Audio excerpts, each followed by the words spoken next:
이재명 대표한테 2번이나 보고했다고 검찰에 진술했잖아요.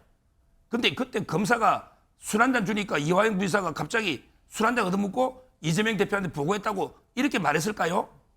이화영 부지사가 부지사까지 하고 이제 국회의원도 2번 한 사람이에요.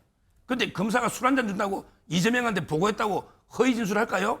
자꾸 이게 검찰이 회유했다는 거는 이화영 부지사를 2번 죽이는 겁니다. 이화영 부지사가 다 진실을 털어놨었잖아요. 근데 나중에 번복했죠. 그럼 이게 검찰에 왜 이화영 부지사가 처음에 다 털어놨느냐? 그게 진실이기 때문에 털어난 거잖아요. 이걸 자꾸 회유당했다면 이화영 부지사는 회유당한 검찰에 이렇게 돼버리잖아요.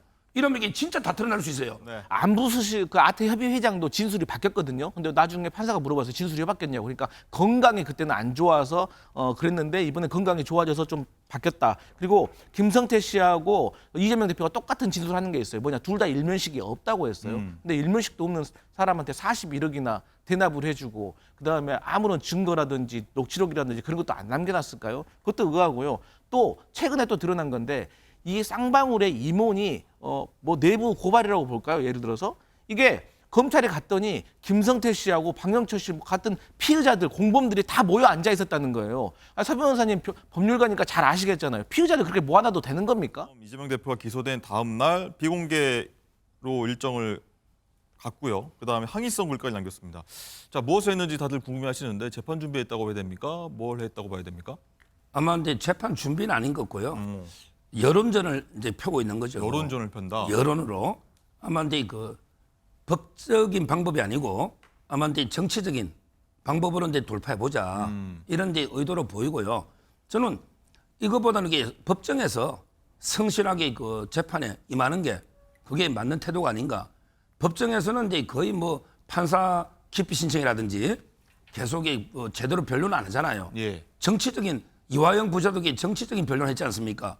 저는 법정에서 변호사들이 똑바로 법적으로 하나하나 따져보는 이런 게 필요한데 계속 그 정치적인 방법으로 이런 데 여론으로 돌파해 보자.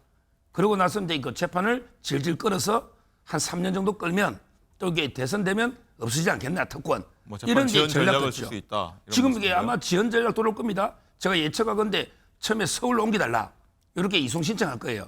그다음에 판사 바꿔달라. 네. 기피 신청할 거예요. 그다음에서 이게 무더기 정의 신청을 합니다.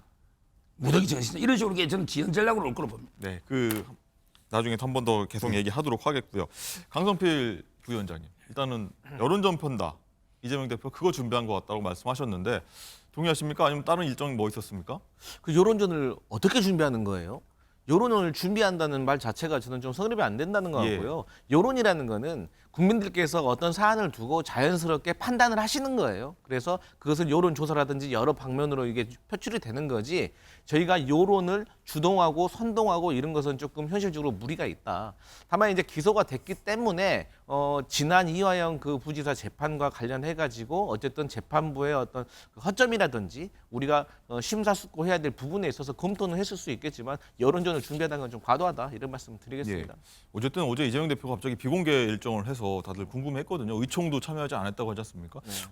뭘 했다고 지금 보십니까? 네, 제가 말씀드렸듯이 어찌됐건 기소는 예상을 하고 있었지만 어찌됐든 이화영 그 전 부지사와 관련된 재판부의 그 판결에 대해서 사실 의아한 점이 지금 언론 보도로도 계속 쏟아지고 있잖아요. 그러니까 예를 들어서 지난 이화영 재판부에서 이화영 그 부지사보다 김성태 씨의 말에 신뢰를 더 해준 거 아니겠어요? 네. 그러면 김성태 씨의 의견 진술을 신뢰해줬다는 것은 2명. 그러니까 안부수 씨하고 쌍방울 방용철 부회장의 진술이 뒷받침이 됐기 때문인데 이 방용철 씨와 안부수 씨의 어떤 진술에 허점이 있다는 것이 최근에 드러나고 있어요. 어떤 허점이냐? 안부수 씨가 이재명 대표와 관련돼서 불리한 진술을 하지 않았어요. 방북 비용 들어본 적이 없다 이렇게. 그런데 안부수 씨의 딸이 쌍방울로부터 송파구 거여동에 있는 오피스텔을 제공받았다는 정황이 확인된 후부터 그때부터 공교롭게 김성태 쌍방울 회장과 진술이 일치하면서 이재명 대표에게 불리한 그런 진술이 나왔고 그런 진술이 이어져서 이화영 전 부지사도 안 좋은 결과가 나왔기 때문에 이런 거에 대한 전체적인 좀 검증이 좀 있었지 않았을까 그런 생각해 봅니다. 굉장히 이름들이 많이 등장합니다. 저희가 차차차 하나씩 얘기해 보도록 하겠고요. 자, 일단 장가 기자, 어제 이제 기소된 이재명 대표 이제 재판이 들어갈 텐데 이 재판부가 결정이 됐는데 공교롭게도 이화영 전 부지사 1심 유죄 판결 내렸던 그 판사입니다. 이 배경 두고 좀 말들이 많이 나와요. 맞습니다. 이 수원지법 형사 11부 신진우 부장판사인데요. 재판부 배정은 전산에서 무작위로 정해지게 되는데 수원지법에는 이 부패전담 재판부가 형사 11부 그리고 14부 총 2개뿐입니다. 네. 자, 공교롭게도 2분의 1 확률로 이화영 전 부지사에게 징역 9년 6개월을 선고한 재판부가 배정이 된 겁니다. 앞서서 재판부는 이 쌍방울이 이재명 대표의 방북비 300만 달러를 경기도를 대신해서 북측에 대납한 것으로 봤는데 이 전 부지사가 이재명 대표에게 대북 송금 관련 보고를 했는지 여부는 판단하지 않았지만 네. 판결문에서 경기도지사가 이화영에게 적극적이고 주도적인 대북 정책을 좀 과감하게 추진하는 역할을 기대했던 것으로 보인다라면서 대북 송금 의혹의 이 최종 결재권자가 이 대표라는 점은 인정한 것으로 보입니다. 네. 자, 법조인이신 서정욱 변호사님께 한번 먼저 질문 드리면 이제 이 신진우 부장판사라는 이름이 굉장히 많이 오르내리고 있습니다. 요즘 뭐 검사 이름도 계속 오르내리는데 어쨌든 이 신진우 부장판사가 이재명 대표 이 재판에도 함께 했다는 것, 뭐 속전속결로 이루어질지 아니면 좀 더 구체적으로 재판이 이루어질지 궁금하거든요. 이거는 이제 그 전산 배당을 했다고 하는데요. 무작위로 했다. 예, 원래는 이제 당연히 그 합의해가지고 이제 그 신진우 부장한테 배당을 하는 게 맞아요. 왜 그러냐면 이제 그 관련 사건 공범자잖아요. 네. 공범자를 재판했을 때는 우선 배당하는 겁니다. 무작위가 아니라 원래 이렇게 했어야 원래는 됐다. 이게 당연히 신진우 부장한테 보낸 게 맞죠. 아. 왜냐하면 이게 1년 8개월 동안 심리를 다 해가지고 내용을 제일 잘 알잖아요. 근데 다른 판사가 하려면 이게 처음부터 새로 해야 되잖아요. 재판 뭐 공부를 다시 해야 되는 건 상황인 그렇죠. 거죠?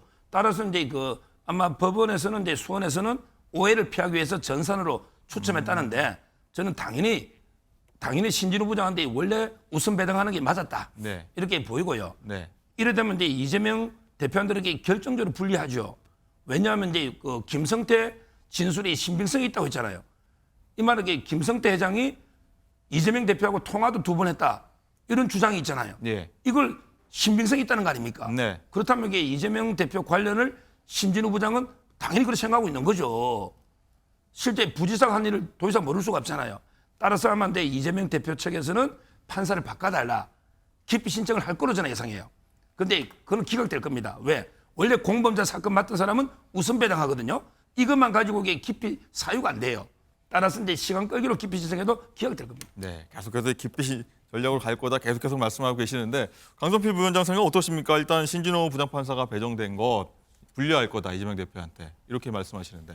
저도 개인적으로는 신진우 부장판사가 심리를 하게 되면 이재명 대표에게 결코 긍정적인 영향은 없을 것 같아요. 그런데 이제 영향이 뭐 부정적인 영향이냐 긍정적인 영향이냐 그런 걸 떠나서 어찌됐건 수원지방법원에는 부패와 관련돼서는 재판부가 2개밖에 없습니다. 그리고 이게 자동 배당이 됐기 때문에 거기에 대해서는 뭐 지적을 하고 싶지는 않습니다. 하지만 피고인의 이익을 위해서 저는 당연히 서울법원으로 이송을 하고 그 이송이 되어서 거기서 재배당을 하는 것이 맞다라고 생각을 하고요. 네. 어쨌든 재판이 4개나 되는데 또 오늘도 보도를 보면 이재명 대표가 성남시장 시절에 무슨 정자동의 호텔과 관련해가지고 또 조사를 하고 또 기소를 할 예정이다. 뭐 이런 보도들이 나오고 예. 있어요. 그러니까 이러한 것들을 국민들이 봤을 때 어떻게 느끼겠습니까? 그러니까 야당의 대표, 야당의 지도자에 대해서 계속해서 기소가 시작되는 거예요. 그러니까 지방자치단체장이 했던 행정 행위에 대해서, 인허가 행위에 대해서는 모든 것을 다 검찰이 조사하고 수사하고 기소하고 재판에 넘긴다고 하면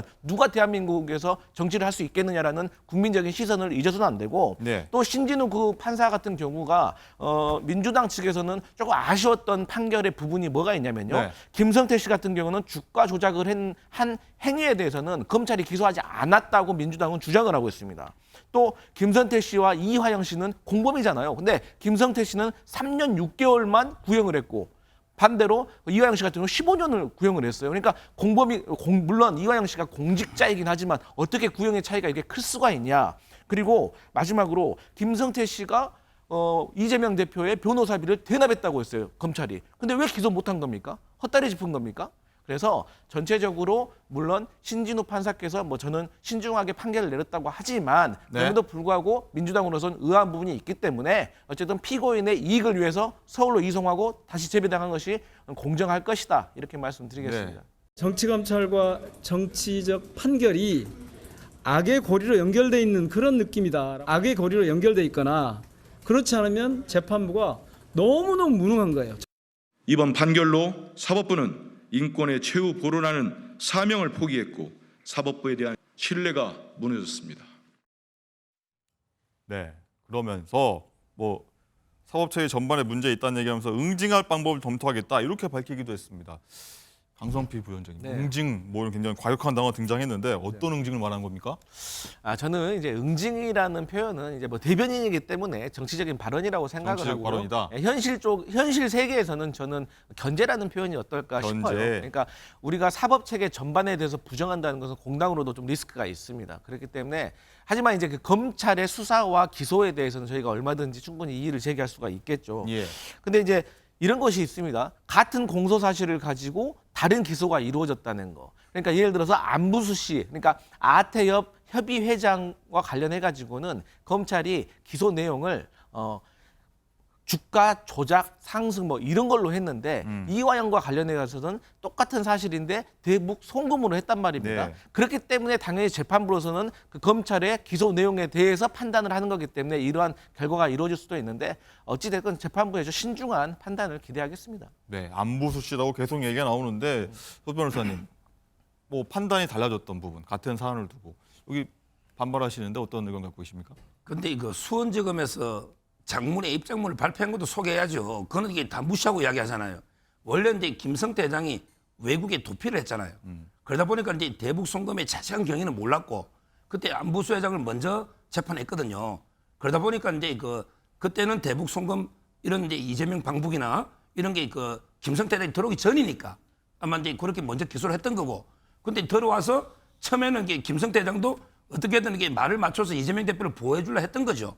그러면서 이제 근데 신경이 바뀌면서 이제는 이게 진실을 밝혀야 되겠다. 네. 이래가지고 이제 그 모든 걸 김성태에 털어놓은 거고, 그다음에 이화영 부지사도 모든 걸 이렇게 털어놨던 거예요. 이화영 부지사가 이재명 대표한테 2번이나 보고했다고 검찰에 진술했잖아요. 근데 그때 검사가 술 한잔 주니까 이화영 부지사가 갑자기 술 한잔 얻어먹고 이재명 대표한테 보고했다고 이렇게 말했을까요? 이화영 부지사가 부지사까지 하고 이제 국회의원도 2번 한 사람이에요. 근데 검사가 술 한잔 준다고 이재명한테 보고했다고 허위 진술할까요?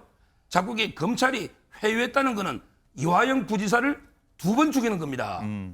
이화영 부지사가 다 진실을 털어놨었잖아요. 근데 나중에 번복했죠.